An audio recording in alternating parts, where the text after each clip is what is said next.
आपके साथ पुनीता सिंह। बुलेटिन की शुरुआत और बात होगी अमेरिका ईरान की, क्योंकि इनके बीच में कोई तालमेल नजर नहीं आ रहा है और यही वजह रही कि इस्लामाबाद में एक बार फिर से जो दूसरे दौर की वार्ता होनी थी वो एक बार फिर से नाकाम रही है। बड़ी खबर बता दें, अमेरिकी नाकाबंदी में एक और जहाज को रोका गया है। अरब सागर में MV7 जहाज को रोक दिया गया है। जहाज को रास्ता बदलने पर मजबूर किया गया।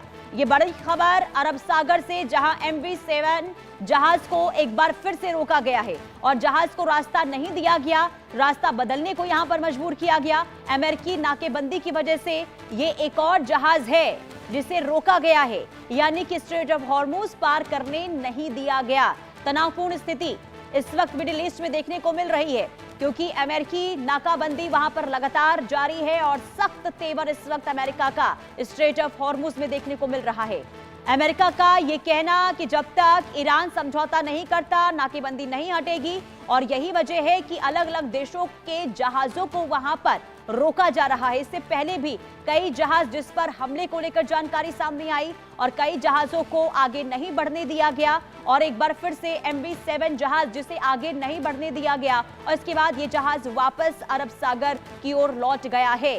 सवाल ये कि आखिर ये हालात, ये स्थिति कब तक बने रहेंगे, क्योंकि अगर नाकेबंदी जारी रही ईरान की ओर से भी और अमेरिका ने क्योंकि काउंटर ये नाकेबंदी की है, तो समझिए कि हालात जो है कई देशों में खराब तेल को लेकर हो सकते हैं, ऊर्जा को लेकर स्थिति बहुत गंभीर हो जाएगी। अमेरिका और ईरान के बीच में जो स्थिति बनी हुई है, इसे लेकर बड़ी खबर आपको ये बता दें कि बिना बात किए हुए अरागची जो है वापस इस्लामाबाद से लौट आए हैं। कुछ जानकारियां जो सामने आ रही है ग्राफिक्स के जरिए हम आपको दे देते हैं। देखिए, ईरान का अमेरिका से सीधे बात करने से इनकार है और पहले से ईरान ने यह कहा कि हम अमेरिका से सीधे बात नहीं करेंगे, और ईरानी विदेश मंत्री अरागची बड़ी टीम के साथ इस्लामाबाद पहुंचे थे और इसके बाद ये उम्मीद थी कि हो सकता है कि अमेरिका के साथ बातचीत हो, लेकिन ऐसा नहीं हुआ। पाकिस्तान निभाने वाला था अमेरिका और ईरान के बीच में मध्यस्थता का रोल, लेकिन कहीं ना कहीं वो विफल साबित हुआ है। अब देखिए, अमेरिकी प्रतिनिधि मंडल के पहुंचने से पहले ही ईरानी डेलीगेशन वहां से रवाना हुआ।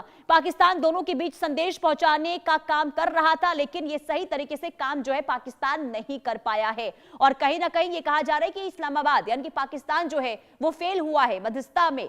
और इस्लामाबाद में अरागची ने आखिर क्या कहा वो जरा हम आपको बता देते हैं, क्योंकि काफी अहम हो जाता है। देखिए, ईरान का डेलीगेशन जो इस्लामाबाद पहुंचा था और अरागची ने ये पाक से कहा कि पाक PM के साथ उनकी बातचीत हुई है। बैठक में पाक के उप प्रधानमंत्री विदेश मंत्री इशाक डार भी मौजूद थे, जिनके साथ ईरानी डेलीगेशन की चर्चा हुई है। वहीं पाक सेना प्रमुख आसिम मुनीर भी बैठक में मौजूद रहे और इनके साथ भी बातचीत हुई है। अरागची ने पाक को ईरान की शर्तें सौंपी। उसने बताया कि ईरान की क्या शर्तें हैं, ईरान क्या चाहता है, और अमेरिकी मांगों पर अपनी आपत्तियां भी यहां पर रखी गई है ईरान की ओर से। अब पाकिस्तान जो है ईरान की बातों को अमेरिका तक पहुंचाएगा और इसके बाद देखना यह होगा कि आगे क्या होता है। क्या दूसरे दौर की बातचीत को लेकर जो कयास लगाए जा रहे हैं उसमें कोई तब्दीली देखने को मिलती है, यानी कि बातचीत को लेकर क्या दोनों देश एक बार फिर से आमने सामने होंगे। अब बेइज्जती में भी इज्जत इस वक्त पाक क्यों ढूंढ रहा है, कैसे ढूंढ रहा है, वो जरा समझ लीजिए। दोनों नेताओं के बीच मौजूदा क्षेत्रीय परिस्थितियों को लेकर चर्चा हुई, ये कह रहा है पाकिस्तान। पाक ईरान के आपसी संबंधों को और मजबूत करने पर बात हुई, यह भी स्टेटमेंट सामने आया पाकिस्तान की ओर से। मौजूदा तनाव ही नहीं, आपसी सहयोग बढ़ाने पर भी बातचीत हुई है, यह कह रहा है पाकिस्तान। यानी कि पाकिस्तान अपनी छवि यहां पर सही करने की कोशिश कर रहा है, बातचीत नहीं होने के बावजूद भी, मध्यस्थता में सफल नहीं होने के बावजूद भी। बड़ी खबर सामने आ रही है, जहां ईरान के राष्ट्रपति पेजेश्कियान का बड़ा बयान सामने आया।